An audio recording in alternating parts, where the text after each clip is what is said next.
সম্মানিত মসজিদের মুসল্লি, সংক্ষিপ্ত সময়ে অত্র দিন এই জুমায় সংক্ষিপ্ত সময়ে বক্তব্যের বিষয়,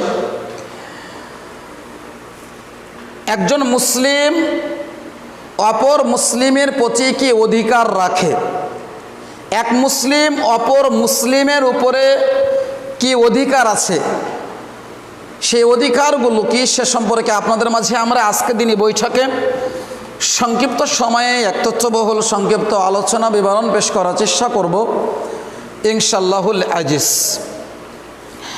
সম্মানিত মসজিদের মুসল্লি, মানুষ সামাজিক জীব, আর মানুষ সমাজবদ্ধভাবে সঙ্গবদ্ধ হয়ে জীবনযাপন করতে পছন্দ করে, ভালোবাসে। আর এই সামাজিক জীবনে একজন মানুষ অপর মানুষের সহযোগিতা ছাড়া চলতে পারে না। একজন মুসলিম অপর মুসলিমের সাহায্য ছাড়া চলতে পারবে না।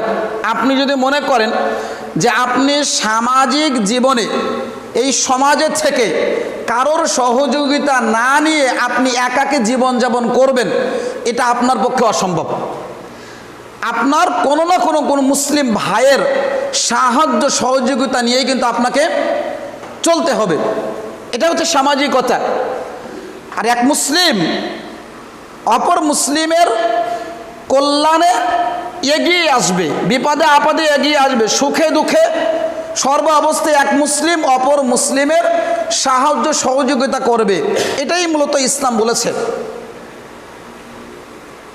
আর যদি একে অপরের সাহায্য সহযোগিতা করা হয় তাহলে সমাজ সুন্দর হবে, এর মাধ্যমে সৌহার্দ্যপূর্ণ, এর মাধ্যমে আন্তরিকতা, ভালোবাসা, মহাব্বত সৃষ্টি হবে। ইহকালে কল্যাণ, পরকালে আপনি আমি কল্যাণ লাভ করতে পারবো। তো একজন মুসলিম অপর মুসলিমের নিকট থেকে কিছু অধিকার পাওয়ার হক রাখে, দাবি রাখে, যে কথাগুলো আল্লাহ রাসূল সাল্লাল্লাহু আলাইহি ওয়াসাল্লাম আমাদেরকে জানিয়ে দিয়েছেন, যে কাজগুলো করলে আমাদের ইহকালে কল্যাণ, পরকালেও কল্যাণ আছে। আর পরকালে আমরা এই দুনিয়াবী জীবনের সেই অধিকারগুলো যদি আদায় করতে পারি তাহলে আল্লাহ রাব্বুল আলামিন আমাদেরকে অসংখ্য পুরস্কারে পুরস্কৃত করবেন। এজন্য আমরা সংক্ষিপ্ত সময়ে আজকের দিনে বৈঠকে আমরা এক মুসলিম অপর মুসলিমের নিকট থেকে কি অধিকারগুলো পাওয়ার দাবি রাখে সেগুলো আপনাদের মাঝে আমরা সংক্ষিপ্ত সময়ে আজকের দিনে বৈঠকে উপস্থাপন করার চেষ্টা করব। আল্লাহ চাইলে আমাকে উক্ত বিষয়ের উপরে কিছু কথা বলার এবং আপনাদের কিছু কথা শ্রবণ করা তৌফিক দান করুন। সকল বলি আল্লাহুম্মা আমিন। সম্মানিত উপস্থিতি, আমরা সহিহ মুসলিমের একটা হাদিস আমরা জানি। ওই হাদিসের মধ্যে 6টি হকের কথা বলা হয়েছে। কয়টি হক? 6টা হক। যে এক মুসলিম অপর মুসলিমের নিকট থেকে 6টা অধিকার পাওয়ার দাবি রাখে। আর বুখারীর বর্ণনায় যে হাদিসটি এসেছে ওখানে 5টি হকের কথা বলা হয়েছে। তো আজকের দিনে বইটাকে আমরা সেই 6টি হক কি সে সম্পর্কে আলোচনা করব ইনশাআল্লাহ। তার ভিতর 1 নম্বর দেখেন, যখন কোনো মুসলিম দিনী ভাইয়ের সাথে আপনার সাক্ষাৎ হবে, একজন মুসলিম হিসেবে আপনার উচিত সালাম প্রদান করা। কি প্রদান করা ভাই? সালাম দেওয়া, অভিবাদন জানানো। আর যখন আপনি কোনো মুসলিম ভাইকে সালাম দিলেন, তার কর্তব্য হচ্ছে, ওই মুসলিম ভাইয়ের কর্তব্য হচ্ছে সেই সালামের জবাব দেওয়া। এটা এক মুসলিম অপর মুসলিমের প্রতি হক। দেখেন, সালাম এমন একটা গুরুত্বপূর্ণ মাধ্যম, যা বলা হয়েছে হাদিসের মাধ্যমে, যে সালাম শব্দের অর্থই হচ্ছে শান্তি, নিরাপত্তা। এই সালাম যখন আপনি দেবেন, এই সালাম প্রদানের মাধ্যমে আমাদের পারস্পরিক ভালোবাসা বৃদ্ধি পাবে। সালাম যখন আপনি দিবেন, সালামের মাধ্যমে আমাদের অন্তর থেকে হিংসা, বিদ্বেষ দূরীভূত সম্ভব হবে। কথা বুঝছেন? তাহলে সালাম দেওয়ার উপকারিতা আছে না নাই? আছে।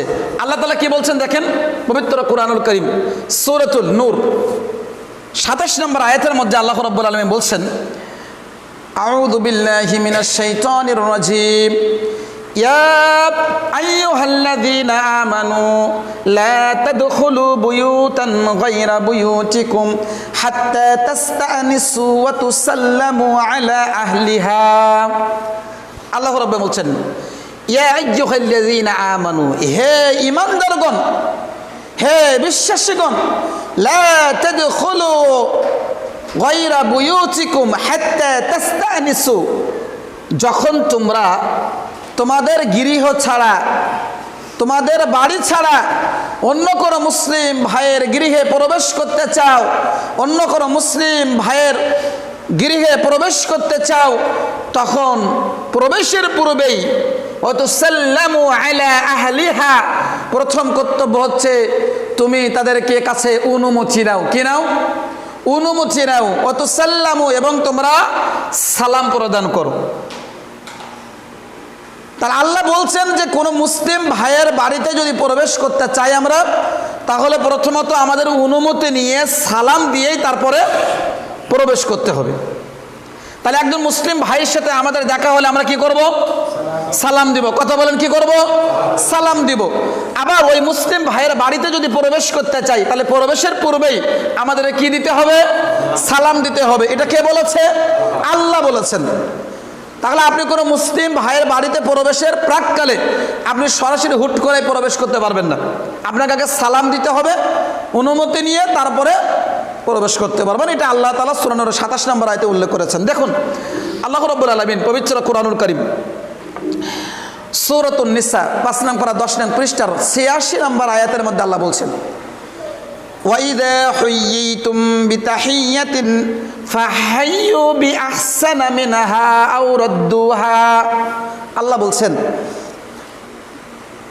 তোমাদেরকে যদি কোনো ব্যক্তি অভিবাদন জানায়, অর্থাৎ কোনো মুসলিম ভাই যদি তোমাদেরকে সালাম জানায়, সালাম দেয়, তাহলে সেই সালামের জবাবটা তোমরা উত্তম বাক্যের মাধ্যমে তোমরা প্রদান করো। উদাহরণস্বরূপ, আমি আপনাদেরকে সালাম দিলাম, বললাম আসসালামু আলাইকুম, এতটুকু আমি বললাম। তাহলে আল্লাহ কি বলছেন? কোনো মুসলিম যখন তোমাদেরকে সালাম দিবে, তার চেয়ে উত্তম বাক্যের মাধ্যমে তোমরা জবাব দিবা। তাহলে আমি দিলাম আসসালামু আলাইকুম, তখন আপনার কর্তব্য হচ্ছে ওয়ালাইকুম আসসালাম ওয়া রাহমাতুল্লাহ, অথবা এতটুকু বৃদ্ধি করতে হবে।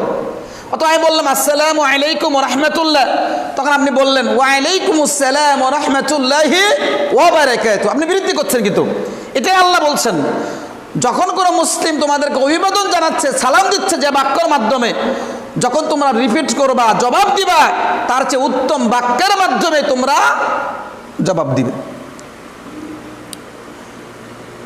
ইমরান ইবনে হুসাইন রাদিয়াল্লাহু তাআলা আনহু তিনি বলেন, সহিহ আবু দাউদ হাদিস নাম্বার 5195, আল্লাহ নবী সাল্লাল্লাহু আলাইহি ওয়াসাল্লাম একদা বৈঠকে বসে আছেন। তো এমত অবস্থায় এক ব্যক্তি রাসূল সাল্লাল্লাহু আলাইহি ওয়াসাল্লামের নিকটে প্রবেশ করলেন। প্রবেশ করেই আল্লাহ রাসূলকে সালাম দিলেন, বলছেন আসসালামু আলাইকুম, হে নবী আপনার উপরে শান্তি বর্ষণ হোক, হে নবী আপনার উপরে শান্তি বর্ষণ হোক। তখন আল্লাহ রাসূল সাল্লাল্লাহু আলাইহি ওয়াসাল্লাম সালামের জবাব দিলেন। জবাব দেওয়ার পরে আল্লাহ রাসূল সাল্লাল্লাহু আলাইহি ওয়াসাল্লাম ওই ব্যক্তিকে একটা স্থানে বসার অনুমতি দিলেন। ওই ব্যক্তি বসে গেলেন। আল্লাহ রাসূল বলছেন আশরুন, তুমি যে সালাম দিলে আসসালামু আলাইকুম, আশরুন, এই বাক্যটি বলে আল্লাহ রাসূল বলছেন তার আমলনামায় আল্লাহ রাব্বুল আলামিন 10টি নেকি লিপিবদ্ধ করে দিয়েছেন। সুবহানাল্লাহ।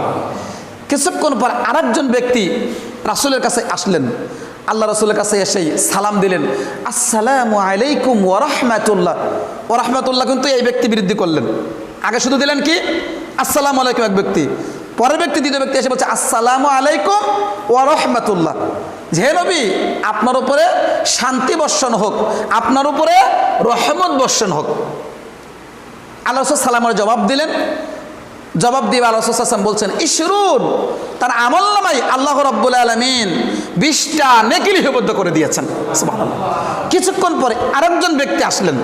আল্লাহ রাসূলের কাছে এসে বলছেন আসসালামু আলাইকুম ওয়া রাহমাতুল্লাহি ওয়া বারাকাতুহু। আল্লাহ রাসূল সাল্লাল্লাহু আলাইহি ওয়াসাল্লাম সালামের জবাব দিলেন। এবার আল্লাহ রাসূল বলছেন সালাসুন, যে ওই ব্যক্তির আমলনামায় আল্লাহ রাব্বুল আলামিন 30টি নেকি লিপিবদ্ধ করে দিলেন। সুবহানাল্লাহ। তাহলে আসসালামু আলাইকুম বললে কত নেকি হয়? 10 নেকি। কথা বলেন কত নেকি হয়? 10 নেকি। আসসালামু আলাইকুম ওয়া রাহমাতুল্লাহ বললে কত নেকি হয়? 20 নেকি। আসসালামু আলাইকুম ওয়া রাহমাতুল্লাহি ওয়া বারাকাতুহু বললে কত নেকি হয়? 30 নেকি। তাহলে পুরো বাক্যটা দিয়েই আমরা সালাম দেওয়ার চেষ্টা করব, তাহলে আপনার আমার আমল নামায় কত নেকি হচ্ছে? 30 নেকি। আর যদি শুধুমাত্র বলতে পারেন ব্যস্ততার কারণে আসসালামু আলাইকুম, তাহলে কত নেকি পেলেন? 10 নেকি পেলেন। তাহলে আল্লাহ তাআলা সূরা নিসার 86 নম্বর আয়াতে যেটা বললেন, আমি যেটা বলতে চাচ্ছিলাম, আল্লাহ বলছেন যে ওয়াইদা হুইয়িতুম বিতাহিয়াতিন ফাহাইয়ু বিআহসানা মিনহা আও রাদ্দুহা, যখন কোনো মুসলিম তোমাদেরকে সালাম দিবে যে বাক্যের মাধ্যমে, তার চেয়ে উত্তম বাক্যের মাধ্যমে তোমরা অভিবাদন জানাও, উত্তর দাও। তাহলে আমাদেরকে কোনো ব্যক্তি যদি আসসালামু আলাইকুম বলে, তাহলে আসসালামু আলাইকুম ওয়া রাহমাতুল্লাহ বা ওয়া বারাকাতুহু, হ্যাঁ, এটা আপনি বলতে পারবেন ইনশাআল্লাহ। উল্লেখ যে আমাদের সমাজে অনেকেই সালামের শেষে ওয়া বারাকাতুর পরে ওয়া মাগফিরাতু ওয়া নাজাতু এরকম অনেক বাক্য ব্যবহার করা যায়, একটা সহিহ হাদিস দ্বারা প্রমাণিত নয়। সম্মানিত উপস্থিতির মুসল্লি, দেখুন আব্দুল্লাহ ইবনে আমর রাদিয়াল্লাহু তাআলা আনহু তিনি বলেন, 6236 নম্বর হাদিস সহিহ বুখারীর ভিতরে এসেছে, আল্লাহ রাসূল সাল্লাল্লাহু আলাইহি ওয়াসাল্লামের নিকটে একজন ব্যক্তি আরজ করলেন, প্রশ্ন করলেন, আইয়ুল ইসলামি খৈর, আল্লাহ নবী ইসলামের মধ্যে কোন কাজটি সর্বোত্তম একটু বলেন তো আমাদের। তালসুর বলছেন, কয়লা তুতহিমুত তুহাম, এক সমাজে দুস্থ গরিব অসহায় ব্যক্তি যারা রয়েছে তাদেরকে তোমরা খাদ্য খাওয়াবে, তাদেরকে তোমরা সাহায্য সহযোগিতা করবে, এটা হচ্ছে ইসলামের মধ্যে সর্বোত্তম কাজ। সুবহানাল্লাহ। ওয়া তাকরাউ সালাম আলা মান আরাফতা ওয়া মান লাম তারিফ, দুই পরিচিত অপরিচিত সকলের মাঝেই তুমি সালামের ব্যাপক প্রচার এবং প্রসার ঘটাবে, এটা হচ্ছে ইসলামের মধ্যে 2 নম্বর গুরুত্বপূর্ণ কাজ। সুবহানাল্লাহ। তাহলে এই হাদিসে আল্লাহ রাসূল সাল্লাল্লাহু আলাইহি সাল্লাম 2টি কাজকে ইসলামের মধ্যে সর্বোত্তম কাজ বলে অভিহিত করেছেন। তার মধ্যে একটা পয়েন্ট যে কোনো মুসলিম ভাইয়ের সাথে সাক্ষাৎ হলেই সালাম প্রদান করা, পরিচিত অপরিচিত সে যদি মুসলিম হয় তার মাঝে সালামের ব্যাপক প্রচার প্রসার ঘটানো, এটা ইসলামে অতি একটি গুরুত্বপূর্ণ কাজ বলে আল্লাহ রাসূল সাল্লাল্লাহু আলাইহি ওয়াসাল্লাম অত্র হাদিসে উল্লেখ করেছেন। বারআ রাদিয়াল্লাহু তাআলা আনহু তে বর্ণিত তিনি বলেন, সহিহ আবু দাউদ 5212 নম্বর হাদিস, আল্লাহ রাসূল সাল্লাল্লাহু আলাইহি ওয়াসাল্লাম বলছেন, মা মিন মুসলিমাইনি ইয়ালতাকিয়ান, যখন 2জন মুসলিম একত্রিত হয়, ফায়াতাসাফাহানি, অতঃপর 2জনে তারা মুসাফা করলো। আবার বুঝেন, আল্লাহ বলছেন মা মিন মুসলিমাইনি ইয়ালতাকিয়ান, যখন 2জন মুসলিম একত্রিত হলো, এক জায়গায় দেখা হলো, ফায়াতাসাফাহানি, 2জনে 2 হাত দিয়ে কি করলো? মুসাফা করলো। অনেকেই 2 হাত ধরে মুসাফা করে, তার 2 হাত আমার 2 হাত এভাবে মুসাফা করে, এটা কিন্তু সুন্নাত সম্মত নয়। আপনার 1 হাত আমার 1 হাত। আল্লাহ বলতে ফায়াতাসাফাহানি, মুসাফা করলো, ইল্লা গুফিরা লাহুমা ক্বাবলা আই ইফতারিকা, তাহলে ওই 2জন এই যে মুসাফা করলো, মুসাফা করেই 2জন বিচ্ছিন্ন হওয়ার পূর্বেই আল্লাহ রাব্বুল আলামিন তাদের সমস্ত পাপগুলোকে ক্ষমা করে দেয়। সুবহানাল্লাহ। তাহলে মুসাফা করলে সালাম দিলে ফজিলত আছে না নাই? আছে। তাহলে সালাম যখনই আপনি দিচ্ছেন, আপনারা 2জন মুসলিম ভাই যখনই সালাম দিয়ে বিচ্ছিন্ন হয়ে যাচ্ছেন, বিচ্ছিন্ন হওয়ার পূর্বেই আল্লাহ রাব্বুল আলামিন আপনার সমস্ত পাপ ক্ষমা করে দেয়। সুবহানাল্লাহ। এটা সালামের মর্যাদা। আর একটু বলি, দেখেন আবু হুরায়রা রাদিয়াল্লাহু তাআলা আনহু তে বর্ণিত তিনি বলেন, সহিহ আবু দাউদ হাদিস নাম্বার 5230 নাম্বার, সিলসিলাতুস সহিহা হাদিস নাম্বার 186, আল্লাহ রাসূল বলছেন লা তাদখুলুনাল জান্নাহ, ওই ব্যক্তি জান্নাতে যাবে না, হাত্তা তুমিনু, যে ব্যক্তি ঈমানদার নয়, যে ব্যক্তি ঈমান আনায়ন না করবে সে ব্যক্তি জান্নাতে যেতে পারবে না। হাত্তা তুমিনু ওয়ালা তুমিনু ওয়ালা তুমিনু হাত্তা তাহাব্বু, আর ততক্ষণ পর্যন্ত কোনো ব্যক্তি ঈমানদার হতে পারবে না যতক্ষণ না তারা পরস্পরকে ভালো না বাসবে। তাহলে ঈমানদাররাই কি করবে? জান্নাতে যাবে। আর ঈমানদার হতে গেলে আপনাকে পরস্পর কি করতে হবে ভাই? ভালোবাসতে হবে। কি করতে হবে? ভালোবাসতে হবে। আল্লাহ রাসূল বলছেন, আওয়ালা আদুল্লুকুম আলা শাইইন ইযা ফাআলতুমুহু তাহাব্বাতুম। আচ্ছা সাহাবারা, আমি কি তোমাদেরকে এমন একটি আমলের কথা জানিয়ে দিব, এমন একটা আমলের অফার দিব যে আমলটি করলে তোমাদের পারস্পরিক ভালোবাসা বৃদ্ধি পাবে? ক্বালু, আল্লাহ রাসূল বলেন, তো আল্লাহ রাসূল বলছেন, আফসুস সালামা বাইনাকুম, তোমরা পরস্পরের মধ্যে সালামের ব্যাপক প্রচার প্রসার ঘটাও, এই সালামের মাধ্যমে তোমাদের ঈমান বৃদ্ধি পাবে। সুবহানাল্লাহ। তাহলে এই হাদিসে বোঝা যাচ্ছে সালাম এমন একটা গুরুত্বপূর্ণ মাধ্যম যেটা প্রদান করলে কি হয়? ঈমান বৃদ্ধি পায়। কি হয়? পারস্পরিক ভালোবাসা বৃদ্ধি পায়, আর এর মাধ্যমে ঈমান বৃদ্ধি পায়, আর ঈমানের মাধ্যমে জান্নাতে যাওয়া সহজ হবে। আব্দুল্লাহ ইবনে সালাম রাদিয়াল্লাহু তাআলা আনহু হতে বর্ণিত, তিনি বলেন, হাদিসটা নিয়ে পাবেন 2485 নম্বর হাদিস, তিরমিজির ভিতরে এসেছে। আব্দুল্লাহ ইবনে সালাম তখনও তিনি ইসলাম ধর্ম গ্রহণ করেনি। তো আব্দুল্লাহ ইবনে সালাম বলছেন, রাসূল সাল্লাল্লাহু আলাইহি ওয়াসাল্লাম যখন মদিনায় আগমন করলেন, তো মানুষেরা ছোটাছুটি করছে রাসূল সাল্লাল্লাহু আলাইহি ওয়াসাল্লামের কাছে যাওয়ার জন্য। দলে দলে রাসূল যখন মদিনায় আসলেন, মানুষ দলে দলে রাসূলের কাছে যাওয়ার জন্য তারা ছোটাছুটি করতে লাগলেন। তো মানুষ তখন বলা বলি করছে, রাসূল সাল্লাল্লাহু আলাইহি ওয়াসাল্লাম এসেছেন, রাসূল সাল্লাল্লাহু আলাইহি ওয়াসাল্লাম এসেছে, রাসূল সাল্লাল্লাহু আলাইহি ওয়াসাল্লাম এসেছে। তো এই দৃশ্য আমি দেখলাম, দেখে আমিও মনে একটা আগ্রহ জাগলো যে আমি রাসূল সাল্লাল্লাহু আলাইহি ওয়াসাল্লামকে দেখবো, রাসূল না জানি কেমন।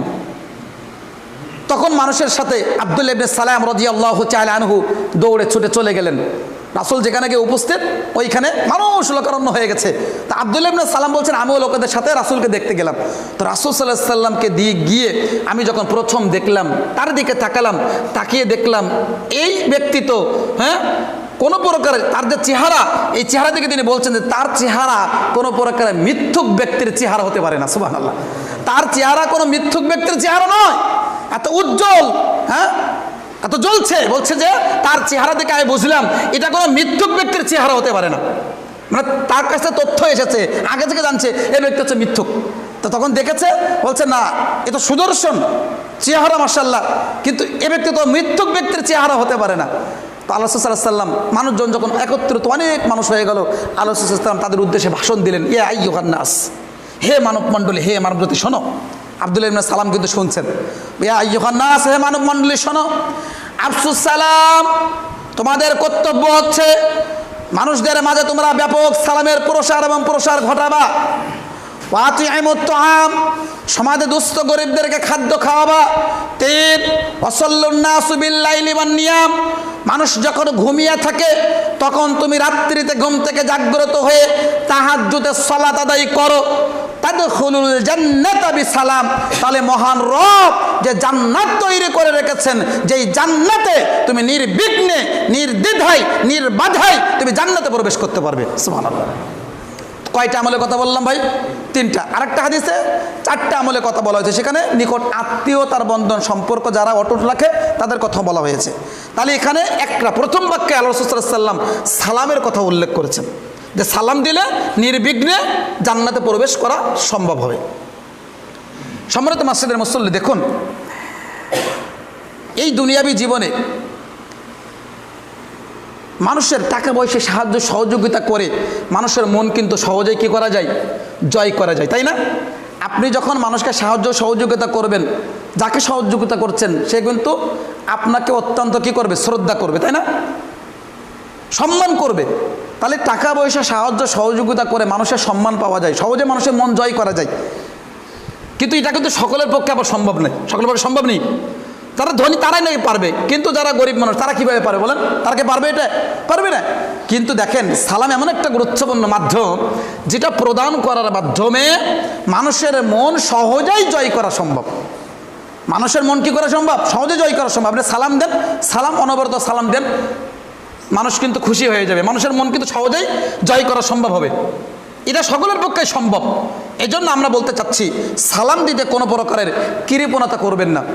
আল্লাহ রাসূল সাল্লাল্লাহু আলাইহি ওয়াসাল্লাম সহিহ তারগিব তারহিবের 2714 নম্বর হাদিসের ভিতরে বলছেন, মানুষের মধ্যে সবচেয়ে অপরগ ব্যক্তি সেই যে ব্যক্তি সালাম দিতে অপরগতা, মানুষের মধ্যে সবচেয়ে অপরগ ব্যক্তি সেই যে ব্যক্তি দোয়া প্রার্থনা করতে অপরগতা প্রকাশ করে। আর মানুষের মধ্যে সবচেয়ে কৃপণ ব্যক্তি সেই যে ব্যক্তি সালাম দিতে কৃপণতা করে। এজন্য আমরা মুসলিম দিনে বৈঠকের মুসলিম দিনে ভাই বোনদেরকে আমরা উদাত্ত আহ্বান জানাচ্ছি যে সালাম দিতে কার্পণ্য করবেন না। মুসলিম ভাই হিসেবে আপনার সামনে যেই আসবে সে যদি মুসলিম হয় তাহলে আপনি সালাম দেন। সালামের মাধ্যমে আন্তরিকতা, ভালোবাসা, মহাব্বত সৃষ্টি হবে, যার মাধ্যমে জান্নাত পাওয়া যাবে। তাহলে আমরা আজকের আলোচনায় প্রথম নাম্বার পয়েন্ট যেটা বলতে চাচ্ছিলাম যে এক মুসলিম অপর মুসলিমের প্রতি যে অধিকারগুলো রাখে, দাবি রাখে, তার ভিতরে এক নাম্বার অধিকার কি বললাম? সালাম। সালাম যে দিবে এবং যাকে দেওয়া হবে সে সালামের কি করবে? জবাব দিবে। এটা এক মুসলিম অপর মুসলিমের উপরে এক নম্বর হক। 2 নম্বর হক হচ্ছে কোন মুসলিম ভাই যদি আপনাকে দাওয়াত করে, আপনার কর্তব্য হচ্ছে সেই দাওয়াতে অংশগ্রহণ করা। তাহলে এক মুসলিম আপনাকে দাওয়াত দিচ্ছে, অপর মুসলিম হিসেবে আপনার করণীয় কি? সেই দাওয়াতে অংশগ্রহণ করা, দাওয়াত কবুল করা। এখন দাওয়াতের ক্ষেত্রে আজকের বর্তমান সমাজে আমরা কিছু তারতম্য দেখতে পাচ্ছি। কি রকম? 2টা ক্যাটাগরি আমরা দেখতে পাই। 1 নম্বর, দাওয়াতের ক্ষেত্রে আমরা দেখতে পাচ্ছি যারা ধনী আছে, উঁচু লেভেলের ব্যক্তিত্ব, তাদের বাড়িতে যদি একটা বিবাহ অনুষ্ঠান হয় বা দেখা যাচ্ছে ওলিমার অনুষ্ঠান হয়, ওলিমা অনুষ্ঠান বুঝেন কিনা? ওলিমা অনুষ্ঠান বুঝেন কিনা? বিবাহের পরের দিন ছেলের বাড়িতে আয়োজন করা হবে, গরিব অসহায় ব্যক্তিদেরকে খাওয়ানো হবে, যেটা আমাদের সমাজে প্রচলিত রয়েছে বউ ভাত। হ্যাঁ, বউ ভাত, তাই না?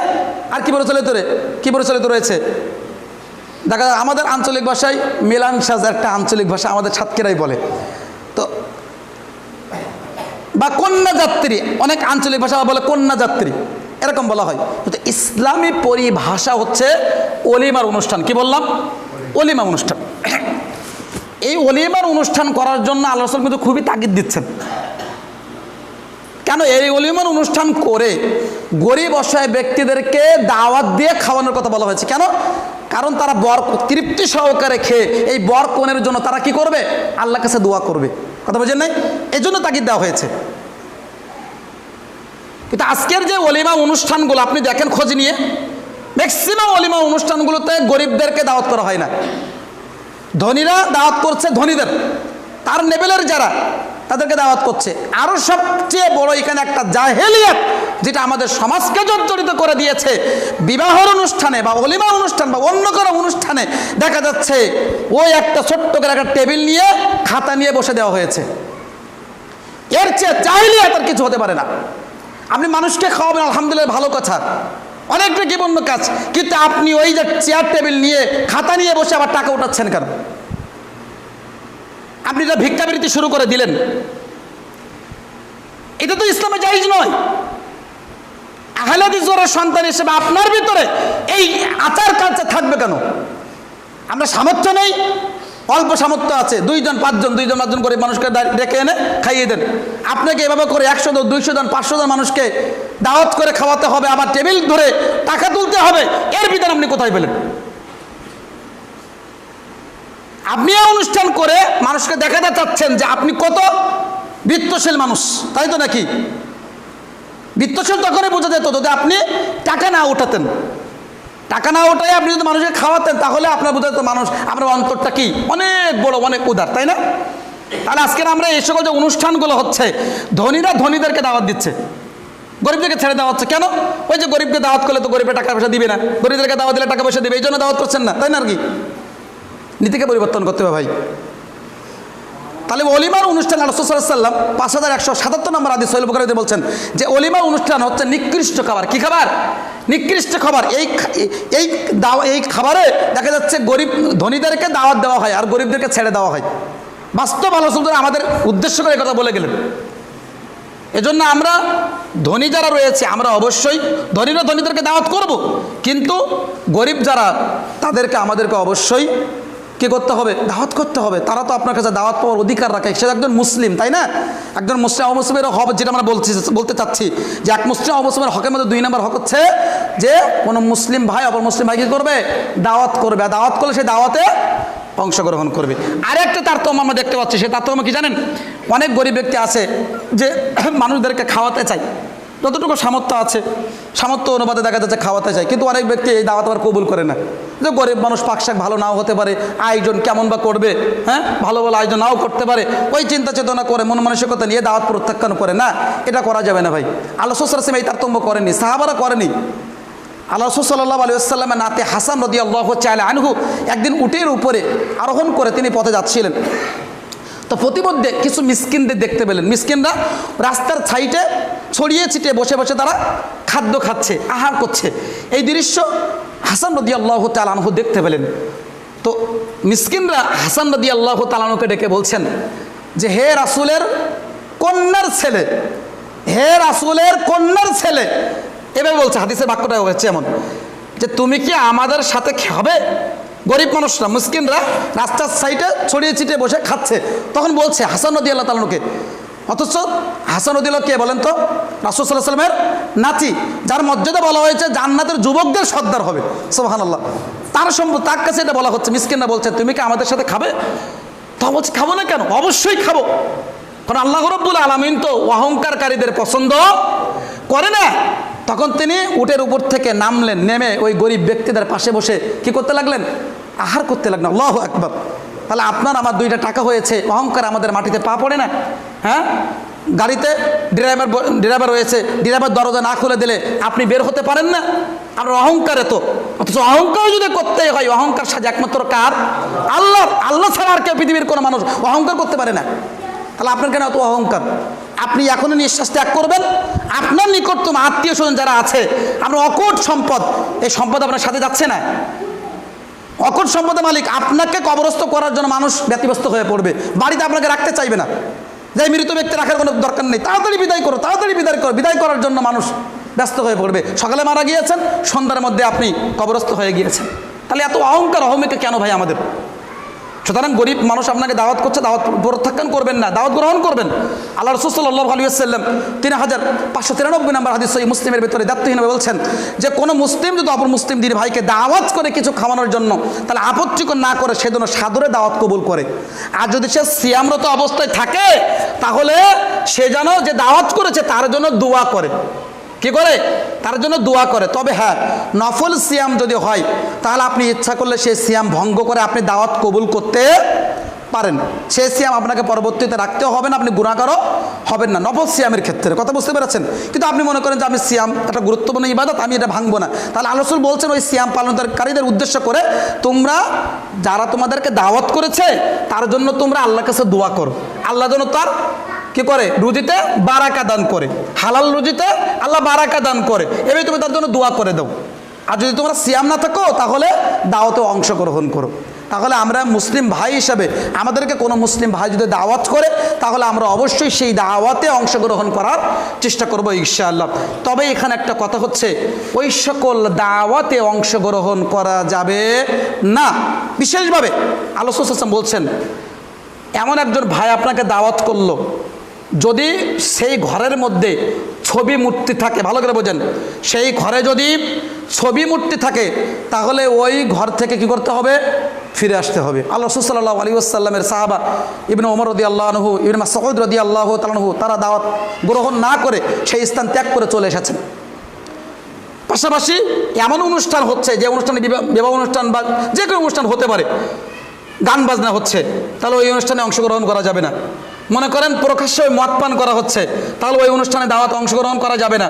বেহায়াপনা চলছে প্রকাশ্যভাবে, তাহলে ওই অনুষ্ঠানগুলো পরিহার করা একজন মুসলিম হিসাবে আপনার কর্তব্য। কথা বলছেন? তাহলে এই সকল অনুষ্ঠানগুলো আমরা পরিহার করব। এক মুসলিম ভাই যদি আমাদেরকে দাওয়াত করে, অপর মুসলিম হিসেবে আপনার দায়িত্ব হচ্ছে সেই দাওয়াতে অংশগ্রহণ করা। আল্লাহ রাব্বুল আলামিন আমাদের সবাইকে মুসলিম ভাইকে দাওয়াত দেওয়ার এবং দাওয়াত গ্রহণ করার তৌফিক দান করুন। সকলে বলে আল্লাহুম্মা আমিন। 3 নম্বর, এক মুসলিম অপর মুসলিমের উপর অধিকার হচ্ছে, কোনো মুসলিম ভাইয়ের যদি হাসি ওঠে, কথা বলছেন, কি ওঠে? হাসি ওঠে, তখন সে তার করণীয় হচ্ছে আল্লাহর প্রশংসা করবে। কি প্রশংসা করবে? আল্লাহর প্রশংসা করবে। আর অপর কোনো মুসলিম ভাই যদি এই হাসিদাতার আল্লাহর প্রশংসা করতে শুনে, তাহলে সে জবাব দিবে। একজন মুসলিম সর্ব অবস্থা সর্বক্ষেত্রে কার প্রশংসা করবে? কথা বলেন, কার প্রশংসা করবে? কৃতজ্ঞতা করবে কার? আল্লাহর। তো কোনো মুসলিম যখন হাসি দিয়ে আল্লাহর শুকরিয়া আদায় করে, আল্লাহর কৃতজ্ঞতা স্বীকার করে, স্বয়ং আল্লাহ রাব্বুল আলামিন ওই মুসলিমকে ভালোবাসেন। সুবহানাল্লাহ। তাহলে একজন মুসলিম হিসাবে আমাদের যদি হাসি ওঠে, তখন আমরা আল্লাহর প্রশংসা করে বলবো আলহামদুলিল্লাহ। কি বলবো ভাই? আলহামদুলিল্লাহ। অথবা আরেকটা রেওয়াতে আসছে, বলতে পারবেন আলহামদুলিল্লাহি রাব্বিল আলামিন। আরেকটা রেওয়াতে আসেনি, বলতে পারবেন আলহামদুলিল্লাহি আলা কুল্লি হাল। তিনটা রেওয়াত আসছে, আলহামদুলিল্লাহ অথবা আলহামদুলিল্লাহি রাব্বিল আলামিন অথবা আলহামদুলিল্লাহি আলা কুল্লি হাল। তিনটার মধ্যে যে কোনো একটা বলতে পারবেন আপনি। এখন আপনি হাসিদাতা হিসেবে আল্লাহর প্রশংসা করলেন। এখন আমি একজন মুসলিম, আপনি মুসলিম। আমি যখন আপনার এই হাসিটা শুনলাম, আপনি আল্লাহর প্রশংসা করেছেন, এটা শুনলাম, তখন আমার কর্তব্য হচ্ছে ভাই যে আপনার জন্য আল্লাহ রাব্বুল আলামিনের নিকটে দোয়া করা। কি করা? দোয়া করা। দোয়াটা কি বলে দোয়া করব? আল্লাহ তো শিক্ষা দিয়েছেন, ইয়ারহামুকাল্লাহ। কি বলে দোয়া করবেন ভাই? ইয়ারহামুকাল্লাহ। হে আল্লাহ, তুমি ওই মুসলিম ভাইয়ের প্রতি রহম করো। সুবহানাল্লাহ। দোয়া করলাম। এখন আপনি যখন, এবার আপনি তো হাসিদাতা, তাই না? এবার আপনি আমাকে শুনলেন, আপনার জন্য আমি কি করলাম? দোয়া করলাম। তাহলে এবার আপনারও কিন্তু আমার জন্য একটা করণীয় আছে। কথা বলছেন? কি করণীয়? তখন আপনার কর্তব্য হচ্ছে আমার জন্য আল্লাহর কাছে কি করা? দোয়া করা। তখন আপনার কর্তব্য, আপনি তখন বলবেন ইয়াহদিকুমুল্লাহু ওয়া ইউসলিহু বালাকুম। ইয়াহদিকুমুল্লাহু ওয়া ইউসলিহু বালাকুম। হে আল্লাহ, আপনি তাদের অন্তরকে সহজ করে দিন, অন্তরকে পবিত্র করে দিন এবং তাদের ইবাদতগুলোকে সহজ করে দিন। সুবহানাল্লাহি ওয়া বিহামদি সুবহানাল্লাহিল আযীম। তাহলে ভাই আমাদের মুসলিম ভাই, কোনো মুসলিম ভাই যদি হাসি ওঠে, তাহলে কি বলতে হবে? আপনার হাসি উঠেছে, আপনি কি বলবেন? আলহামদুলিল্লাহ। এখন মনে করেন আমার হাসি উঠেছে, আমি কি বলবো? আলহামদুলিল্লাহ। আর আমার আলহামদুলিল্লাহ বলতে শুনলেন, আপনি কি বলবেন? বলেন, কি বলবেন? ইয়ারহামুকাল্লাহ। বলেন ইয়ারহামুকাল্লাহ, ইয়ারহামুকাল্লাহ। অথবা আমি বললাম ইয়ারহামুকাল্লাহ, আপনার কর্তব্য তখন কি হবে? ইয়াহদিকুমুল্লাহু ওয়া ইউসলিহু বালাকুম। ছোট্ট আমল, এই আমলগুলো মুখস্থ করবেন ইনশাআল্লাহ। দোয়াগুলো মুখস্থ করে নেবেন। বয়স তো শেষ হয়ে যাচ্ছে, মৃত্যু তো ঘনিয়ে আসছে। হ্যাঁ, ছোট্ট ছোট্ট আমল, এগুলো আমল করার চেষ্টা করবেন। এখানে একটা বিষয় দেখেন, তবে হ্যাঁ, এখানে একটা মাসালা শুনে নেন। একজন মুসলিম ভাই হাসি দিল, সে আল্লাহর প্রশংসা করলো না, তাহলে আপনার উচিত নয় কি করা? তার জন্য দোয়া করা। কথা বুঝেন নাই? তাহলে আমার হাসি উঠলো, আমি আলহামদুলিল্লাহ বললাম না, তাহলে আপনার ইয়ারহামুকাল্লাহ বলার প্রয়োজন নাই। কথা বুঝতে পেরেছেন? আবার মনে করেন আমার হাসি উঠলো, আমি মনে মনে একটু ঠোঁট দাঁড়ালাম, মানে আপনি বুঝতে পারছেন যে আমি হয়তো দোয়া পাঠ করেছি, এমনটি যদি মনে হয় তাহলে আপনি দোয়া বলেন। কিন্তু যদি মনে হয় না দোয়া বলে নেই, তাহলে দোয়া করার প্রয়োজন নেই। তাহলে এক মুসলিম অপর মুসলিমের উপরে হাসি দিলে হাসির জবাব দেওয়া, এটা হক রাখে, দাবি রাখে। 3 নম্বর বিষয় জানলাম। 4 নম্বর, কোন মুসলিম ভাই যদি আমাদের কাছে উপদেশ চাই, কি চাই? উপদেশ চাই, তাহলে আমাদেরকে উপদেশ দিতে হবে। এই সামাজিক জীবনে চলাফেরা করতে গেলে মানুষ কিন্তু বিভিন্ন সমস্যার সম্মুখীন হয়, হয় না ভাই? সমস্যার সম্মুখীন হয়। যেমন রাতের অন্ধকারে আপনি যদি চলতে চান, তাহলে কিসের প্রয়োজন হবে? আলোর প্রয়োজন হবে, বাতির প্রয়োজন হবে না? আপনি যদি বাতি না নিয়ে চলেন, আলো না নিয়ে যান, তাহলে আপনাকে দেখা যাচ্ছে পায়ে কাঁটা ফুটতে পারে, ফুটতে পারে না? বা সাপে আপনাকে কামড় দিতে পারে, পোকামাকড়ে আপনাকে কামড় দিতে পারে। তাহলে রাস্তা দিয়ে চলতে গেলে রাতের অন্ধকারে আপনাকে আলো নিয়ে চলতে হবে। ঠিক তদ্রূপ এই দুনিয়াবী জীবনে চলাফেরা করতে গেলে, ওঠা বসা করতে গেলে আমাদের অনেক সমস্যার কিন্তু আমরা সম্মুখীন হই। এই সমস্যার সম্মুখীন হলেই অপর মুসলিম ভাইয়ের কাছে আপনাকে সুপরামর্শ নেওয়ার জন্য বলতে হবে, ভাই আমাকে একটু পরামর্শ দেয়, এই বিপদের ভিতরে পড়ে গিয়েছি। তাহলে ওই মুসলিমের করণীয় তখন কি? তাকে সুপরামর্শ দেওয়া। যেমন উদাহরণস্বরূপ, একজন গরিব মানুষ, সংসার চলে না, এখন কিছু টাকা পয়সা জমা করেছে। এখন ওই ব্যক্তি একটা ব্যবসা করতে চাই। কি করতে চাই ভাই? ব্যবসা করতে চাই। তো ওই ব্যবসা যে করবে, ওই ব্যবসা সম্পর্কে তার এতটা ধারণা নেই। তো আপনার কাছে এসে পরামর্শ চাচ্ছে, সেই ব্যবসা সম্পর্কে আপনি ভালো অবগত আছেন, আপনার ভালো জ্ঞান আছে, তো আপনার কাছে এসে বলছে ভাই আমি তো এই ব্যবসাটা করতে চাচ্ছি, আপনি তো অনেক দিন ধরে ব্যবসা করেন বা আপনি এই ব্যবসা সম্পর্কে অনেক জ্ঞান রাখেন, আমাকে একটু পরামর্শ দেন। তাহলে মুসলিম হিসেবে আপনার কর্তব্য কি ভাই? তাকে সুপরামর্শ দেওয়া। আপনি যদি মনে করেন যে আমি ব্যবসা করি, আবার ও ব্যবসা করে আমার সে বেশি লাভবান হয়ে যাবে, আমার সে ধনী হয়ে যাবে, দরকার নেই, ওকে আমি কুপরামর্শই দিই, এরকম পরামর্শকে দেওয়া যাবে ভাই? দেওয়া যাবে না। বরং মুসলিমের অপর মুসলিমে কি সুপরামর্শ দিতে হবে। আল্লাহ রাসূল বলছেন 15,455 নম্বর হাদিস মুসনাদ আহমদ গ্রন্থের ভিতরে, যে কোনো মুসলিম ভাই যদি তোমাদের কাছে উপদেশ চাই, তখন তোমরা তাদের কি করবে? সৎ উপদেশ প্রদান করবে। আমরা বিবাহের ক্ষেত্রে আসি, বিবাহ শাদীর ক্ষেত্রে কিন্তু মানুষ আশপাশের মানুষের কাছে একটু জানতে চাই ছেলেটা কেমন বা মেয়েটা কেমন, এটা শোনে না?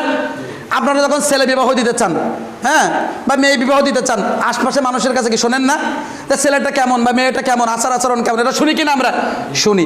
তাহলে আমাদের কাছে যদি কেউ এরকম পরামর্শ চাই, শোনে যে ছেলেটা কেমন মেয়েটা কেমন, আপনি যদি জানেন তাহলে সঠিকটা আপনি বলে দিবেন। কথা বলছেন? সঠিকটা আপনি প্রকাশ করবেন, গোপন রাখবেন না। ছেলেটা ভালো কিন্তু আপনি বলছেন না ছেলেটা ভালো না, ছেলেটা মদ খায়, অথচ সে মদ খাই না। মেয়েটা ভালো, ইসলামের আলোকে চলে, কিন্তু বলছে মেয়েটা ভালো না।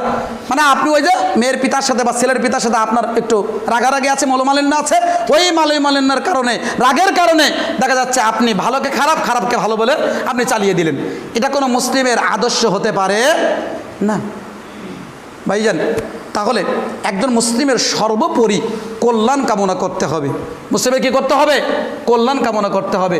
আপনার সামনে যদি অপর মুসলিম ভাইকে নিয়ে কেউ গীবত করে, আপনি তাকে বাধা দিবেন। কেউ যদি আপনার সামনে কোনো মুসলিম ভাই খারাপ কাজ করে, গান শ্রবণ করে বা মদ পান করে, নেশাদার দ্রব্য খায়, মুসলিম হিসেবে আপনি তাকে বাধা প্রদান করবেন। মুসলিমের সর্বদা কল্যাণ কামনা করবেন। কথা বলছেন? তাহলে আমরা 4 নম্বর পয়েন্টে আমরা কি জানলাম ভাই? যে এক মুসলিম অপর মুসলিমের উপরে যে অধিকার আছে, তার ভিতরে 4 নম্বর অধিকার হচ্ছে কোনো মুসলিম ভাই যদি আমাদের কাছে উপদেশ চাই, তাহলে আমরা সৎ উপদেশ দেওয়ার চেষ্টা করব।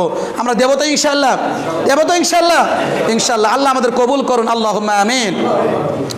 সম্মানিত মাসজিদের মুসল্লি, 5 নম্বর, এক মুসলিম অপর মুসলিমের উপরে যে অধিকার আছে, সে অধিকার হচ্ছে আমাদের ভিতরে কোনো মুসলিম ভাই যদি অসুস্থ হয়ে পড়ে, তাহলে তাকে দেখতে যেতে হবে, তার সেবা করতে হবে। কথা বলছেন?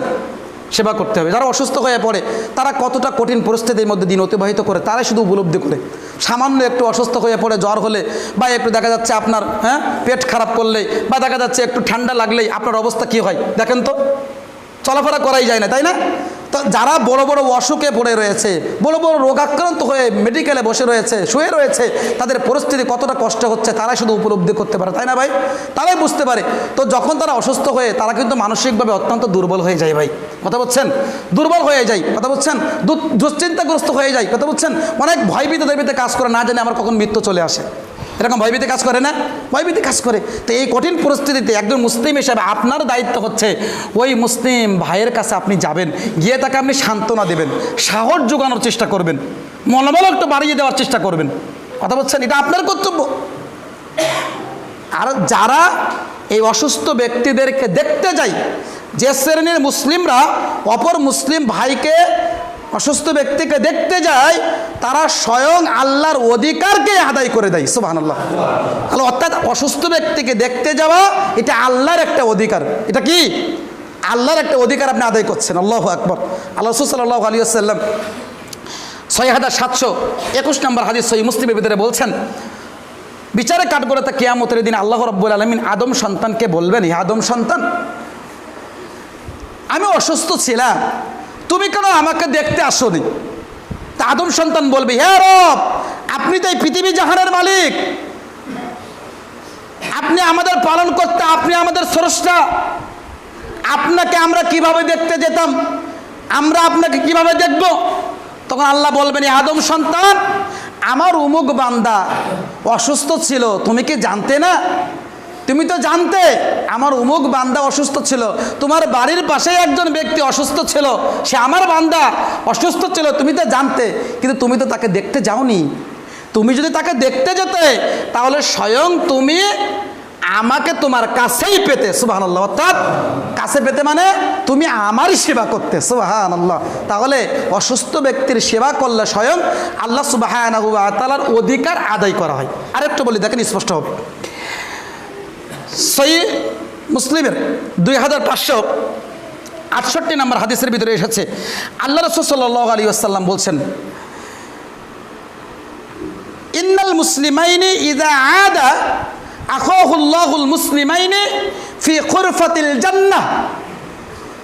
যদি কোনো মুসলিম অপর কোনো মুসলিম অসুস্থ দিনী ভাইকে দেখতে যায়, যখনই সে অসুস্থ ব্যক্তিকে দেখতে গেল, হাত্তা ইয়ারজি, যতক্ষণ পর্যন্ত না ওই মুসলিম ভাই বাড়িতে ফিরে আসে ততক্ষণ পর্যন্তই সে জান্নাতের মধ্যে ফল আরোহণ করতেই ব্যস্ত থাকে, সুবহানাল্লাহ।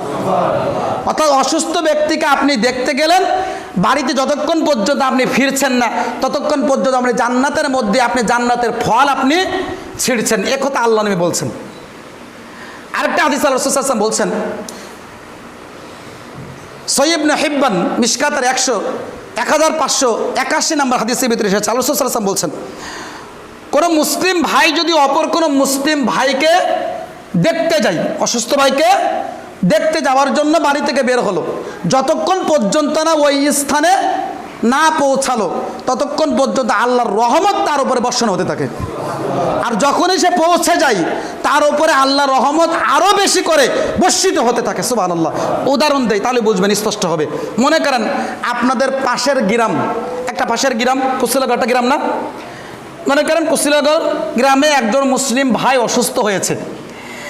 এখন আপনি বাড়ি থেকে বের হলেন, এই বের হওয়া থেকে যতক্ষণ পর্যন্ত ওই মুসলিম ভাইয়ের বাড়িতে পৌঁছালেন না, পৌঁছানোর আগ পর্যন্ত মানে বাড়িতে বের হয়েছে, যতক্ষণ মধ্যে পৌঁছাচ্ছেন না, এই যে 5 মিনিট কিংবা 10 মিনিট যে সময়, এই সময়টুকু আল্লাহ রাব্বুল আলামিন আপনার উপরে রহমত বর্ষণ করতে থাকেন, সুবহানাল্লাহ।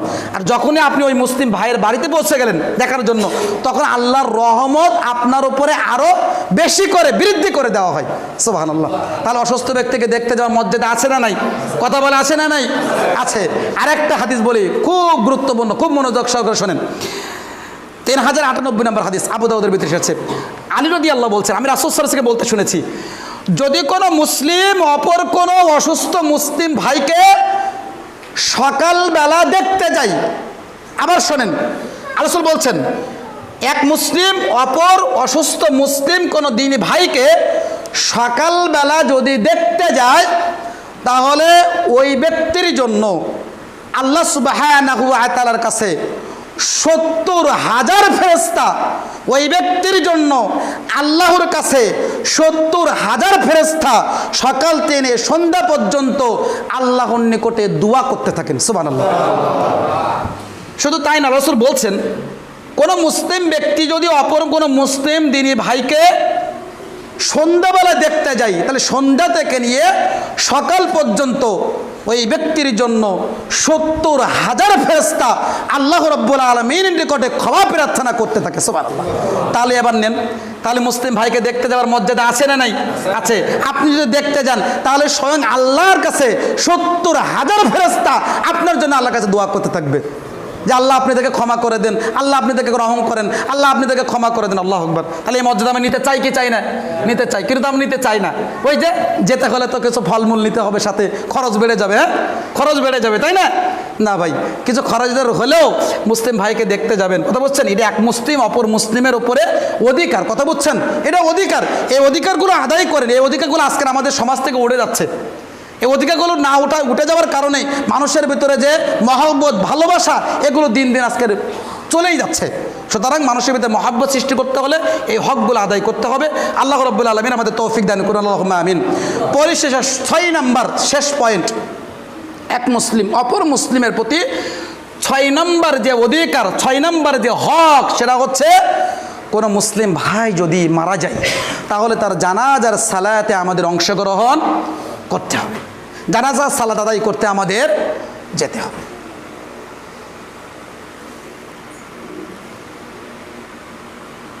একটা বিষয় মনে রাখবেন, ঢালাওভাবে সকল মুসলিম মারা গেলেই আপনি জানাজার সালাতে অংশগ্রহণ করতে পারবেন না।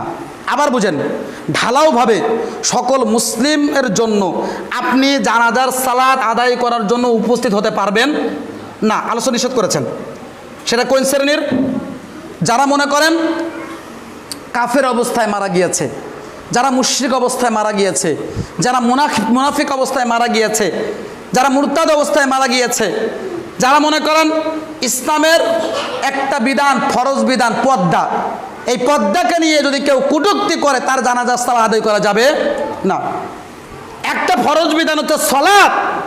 অধিকাংশ উলামা একরাম বলেছেন কেউ যদি সালাত আদায় না করে তাহলে তার জানাজার সালাত আদায় করা যাবে না। অধিকাংশ উলামা একরাম এই মত দিয়েছে, এই ফতোয়াই দিয়েছেন, আমার ফতোয়া নয়, এটা কিন্তু আমি বলছি না।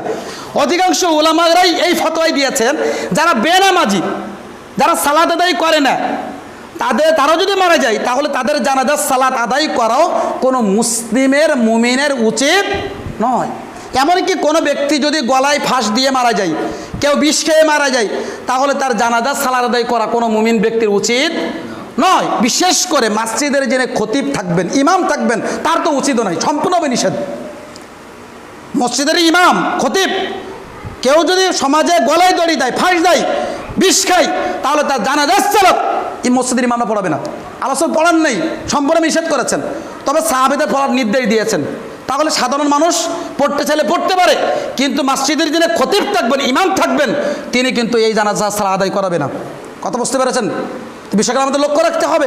এ বিষয়ে অসংখ্য হাদিস আছে যা আপনাদেরকে দলিল দিতে পারবো, সময় শেষ, আমরা এ বিষয়ে আলোচনা অন্যদিন করবো ইনশাল্লাহ। তো বলতে যাচ্ছিলাম, এরকম ইসলামের বিরুদ্ধে যাদের অবস্থান, তাদের জানাজার সালাত আদায় করা কোনো মুমিন ব্যক্তির কি নয় ভাই, উচিত নয়। আল্লাহ রাব্বুল আলামিন দায়িত্বহীন ঘোষণা কোরআনুল কারীমের সূরা তাওবার 84 নম্বর আয়াতে আল্লাহ রাব্বুল আলামিন স্পষ্ট বলে দিচ্ছেন, আপনি আমি তো সাধারণ মুসলিমরা ভাই, আপনার আমার আমল রাসূল সাল্লাল্লাহু আলাইহি ওয়াসাল্লামের আমলের কাছে টিকতে পারবে?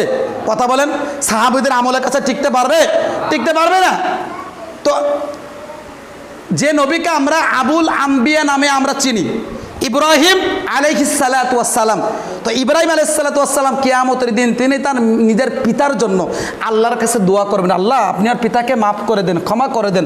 আল্লাহ বলবেন, ইব্রাহিম তোমার পিতার কোনো ক্ষমা নেই, তোমার পিতার ঠিকানা কোথায়? জাহান্নাম। কেন? কারণ তোমার পিতা মুশরিক অবস্থায় মারা গেছে। তাহলে মুশরিক অবস্থায় যারা মারা যায় তাদের ঠিকানা কোথায়? জাহান্নাম। ইব্রাহিম আলাইহিস সালামকে যতটা পরীক্ষা নিয়েছেন অন্য কোনো নবীকে কিন্তু আল্লাহ এত পরীক্ষা নেয়নি। প্রত্যেকটা পরীক্ষায় তিনি ধৈর্যের সাথে উত্তীর্ণ হয়েছেন। তারপরে ইব্রাহিম সাল্লামকে আল্লাহ রাব্বুল আলামিন বলছেন, ইব্রাহিম তোমার পিতা জাহান্নামী, তোমার পিতা জান্নাতে যেতে পারবে না, তোমার দোয়া কবুল করা হবে না। সহিহ মুসলিম 203 নম্বর হাদিসটা আপনি দেখেন, আল্লাহ রাসূলের কাছে এক ব্যক্তি আসলে এসে বলছে, আল্লাহ রাসূল আমার পিতা জান্নাতি না জাহান্নামী একটু বলেন তো। ওহির মাধ্যমে আল্লাহ রাসূল সাল্লাল্লাহু আলাইহি ওয়াসাল্লাম জানিয়ে দেওয়া হলো যে আপনি নবী আপনি বলে দিন ওই ব্যক্তির পিতা হচ্ছে জাহান্নামী। তো যখন ওই ব্যক্তি শুনলো যে ওর পিতা জাহান্নামী, তো কাঁদতে কাঁদতে চলে যাচ্ছেন। তা আল্লাহ রাসূল কিছুক্ষণ পরে ডাক দেন, হ্যাঁ অমুক শোনো। আসলেন, আল্লাহ রাসূল সাল্লাল্লাহু আলাইহি ওয়াসাল্লাম ওই ব্যক্তিকে বললেন, তোমার পিতা জাহান্নামী, আমার পিতাও জাহান্নামী। তাহলে রাসূল সাল্লাল্লাহু আলাইহি সাল্লাম পৃথিবীর মধ্যে সর্বশ্রেষ্ঠ নবী, সর্বশ্রেষ্ঠ রাসূল, সর্বশ্রেষ্ঠ মানুষ, তারপরে তার পিতা জাহান্নামী। কেন? কারণ রাসূল সাল্লাল্লাহু পিতা কি মুশরিক অবস্থায় মারা গেছেন। আর আল্লাহ তাআলা কোরআন কারীমে সূরা তাওবার 113 নম্বর আয়াতে স্পষ্ট বলে দিচ্ছেন, কোন নবী রাসূলের উচিত নয় যে মুশরিকদের জন্য, কাফেরদের জন্য কি করা? দোয়া করা, প্রার্থনা করা। তাদের ঠিকানা হচ্ছে জাহান্নাম। তাহলে একদম মুসলিম হিসেবে আপনার আমার করণীয় হচ্ছে, যারা ইসলামের বিরুদ্ধে যাদের অবস্থান ছিল, ইসলামের বিরুদ্ধে যারা চলাচল করে, তাদের জানাজার সালাত আদায় করা কোনো মুমিন মুসলিমের উচিত নয়। তবে হ্যাঁ, যদি এমনটি হয় কোনো মুসলিমের দেখছেন অন্তরে ঈমান আছে, কিন্তু তার দ্বারা টুকিটাকি কিছু অন্যায় অপকর্ম হয়েছে, কিন্তু মৃত্যু তার চলে এসেছে, কিন্তু তওবা করার সুযোগটা পাই নাই, তাহলে ওই ব্যক্তির জানাজার সালাত আপনি আদায় করতে পারবেন ইনশাল্লাহ, কোনো অসুবিধা নেই। কথা বলছেন? আর আল্লাহ রাসূল সাল্লাল্লাহু আলাইহি ওয়াসাল্লাম সহিহ মুসলিমের 949 নম্বর হাদিসের ভিতরে স্পষ্টভাবে বলেছেন যে কোনো মৃত ব্যক্তির জানাজার সালাতে যদি 40 জন ব্যক্তি, আরেকটা হাদিস আসছে, কোনো মৃত ব্যক্তির জানাজার সালাতে যদি 100 জন তাওহীদপন্থী ব্যক্তি উপস্থিত হয়, তাওহীদপন্থী মানে যারা কখনো শিরকি কর্ম করেনি, শিরকি কর্ম করে না, এরকম 40 জন অথবা 100 জন ব্যক্তি যদি ওই মাইয়েতের জানাজার সালাতে উপস্থিত হয় এবং আল্লাহর নিকটে শাফাআত করে, ক্ষমা প্রার্থনা করে, তাহলে আল্লাহ রাব্বুল আলামিন ওই সুপারিশ শাফাআত আল্লাহ কবুল করে নেন। সুবহানাল্লাহ। অথবা ওই মাইয়েতকে আল্লাহ রাব্বুল আলামিন ক্ষমা করে দেন। বলেন সুবহানাল্লাহ। তাহলে মানুষ বেশি হলেই যে উপকার হবে বিষয়টি কিন্তু এমন নয়। আমরা মনে করি মানুষ বেশি হবে, আমার এই পিতার জন্য মায়ের জন্য বেশি উপকার হবে, হ্যাঁ এই জন্য প্রচার করো, মাইক ভাড়া করে রাস্তাঘাটে বিভিন্ন জায়গায় প্রচার করো। ভাই না, উপকার কখনই হবে যদি আপনার নেক ব্যক্তি, তাওহীদপন্থী ব্যক্তি আপনার পিতার জানাজার সালাতে আসতে পারে। তারা যদি ক্ষমা চায় আপনার পিতা তখন ক্ষমা পেয়ে যাবে। তাহলে তাওহীদপন্থী ব্যক্তিদেরকে জন্য আপনার পিতার জানাজার সালাতে আসে, আর তখনই আসবে যখন আপনার পিতা ভালো ভালো সৎ আমল করবে। আপনি যখনই সৎ আমল করে মারা যাবেন তখন মানুষ কিন্তু মুখে মুখে এটা প্রচার হয়ে যাবে, অমুক ব্যক্তি ভালো মানুষ ছিল, ওই ব্যক্তি মারা গেছে। মানুষ কিন্তু দূর দূরান্ত থেকেও কিন্তু আপনার জানাজার সালাত আদায় করার জন্য চলে আসবে। কথা বলছেন? এজন্য আমরা তাওহীদপন্থী ব্যক্তি হওয়ার চেষ্টা করব, আমরা জানাজার সালাতে উপস্থিত হওয়ার চেষ্টা করব ইনশাআল্লাহ। যদি জানাজার সালাতে উপস্থিত হওয়া যায়, আল্লাহ নবী বলছেন সহিহ বুখারীর ভিতরে 47 নম্বর হাদিসে, কোনো ব্যক্তি যদি ঈমানের সাথে নেকির আশায় সওয়াবের আশায় কোনো মুসলিম ভাইয়ের জানাজার সালাতে উপস্থিত হয়, অতঃপর জানাজার সালাত আদায় করলো এবং দাফন কাফন করলো, কয়টা কাজ? দুইটা। এক নম্বর জানাজার সালাত আদায় করলেন, দুই নাম্বার দাফন কাফন করলেন। কথা বুঝছেন? দাফন করে আসলেন। তাহলে আপনি যখন বাড়িতে ফিরলেন আপনি 2 কিরাত নেকি নিয়ে আপনি বাড়িতে ফিরে আসলেন। সুবহানাল্লাহ। আর 1 কিরাত হচ্ছে উহুদ পাহাড়ের সমপরিমাণ, অর্থাৎ উহুদ পাহাড় সমপরিমাণ এরকম দ্বিগুণ নেকি নিয়ে আপনি কি করলেন? আপনি বাড়িতে ফিরে আসলেন। তো আল্লাহ রাসূল বলছেন কেউ যদি শুধুমাত্র জানাজার সালাত আদায় করে বাড়িতে ফিরে আসে তাহলে সে উহুদ পাহাড় সমপরিমাণ নেকি একবার পাবে। কথা বুঝতে পেরেছেন? একবার পাবে। সুতরাং আমরা জানাজার সালাত কোনো মুসলিম ভাই যদি মারা যায় দেওয়ার চেষ্টা করবো ইনশাআল্লাহ। এই নেকিগুলো আমরা লুফে নেওয়ার চেষ্টা করব। আল্লাহ আমাদের তৌফিক দান করুন, আল্লাহুম্মা আমিন। সম্মানিত উপস্থিতি, কথা দীর্ঘায়িত করতে চাচ্ছি না, সময় স্বল্পতা। আমরা আজকে দিনী বৈঠক আপনাদের মাঝে আমরা সংক্ষিপ্ত সময়ে এক মুসলিম অপর মুসলিম দিনী ভাইয়ের প্রতি কয়টি হক আছে সে সম্পর্কে আমরা আলোচনা করলাম। কয়টি হক আছে? কথা বলেন। 6টা। কয়টা? মনে থাকবে ইনশাআল্লাহ। 1 নাম্বার কি করবেন বলেন? কথা বলেন। 1 নাম্বার সালাম দেওয়া। যে সালাম দিবে, কোনো মুসলিম ভাইকে সালাম দিলেন, তার কর্তব্য হচ্ছে কি? সালামের জবাব দেওয়া। 2 নাম্বার মুসলিমের হক হচ্ছে কি? দাওয়াত দেওয়া, কোনো মুসলিম ভাইকে দাওয়াত দেওয়া। আর দাওয়াত দিলে দাওয়াত কি করবেন? কবুল করবেন। 3 নাম্বার হক হচ্ছে কোনো মুসলিম ভাই যদি হাসি দেয়, হাসি দিয়ে আল্লাহর প্রশংসা করে, তখন আপনি মুসলিম ভাই হিসেবে আপনার কর্তব্য হাসির জবাব দেওয়া। 4 নাম্বার অধিকার হচ্ছে কোনো মুসলিম ভাই যদি আপনার কাছে উপদেশ চায় তাহলে আপনি সৎ উপদেশ দিবেন। 5 নাম্বার কোনো মুসলিম ভাই যদি অসুস্থ হয় আপনি তাকে দেখতে যাবেন। 6 নাম্বার কোনো মুসলিম ভাই যদি মারা যায় তাহলে তার জানাজার সালাতে উপস্থিত হওয়ার চেষ্টা করবেন। আল্লাহ রাব্বুল আলামিন উক্ত আমলগুলো করার তৌফিক আল্লাহ রাব্বুল আলামিন আমাদের দান করুন। আল্লাহুম্মা আমিন।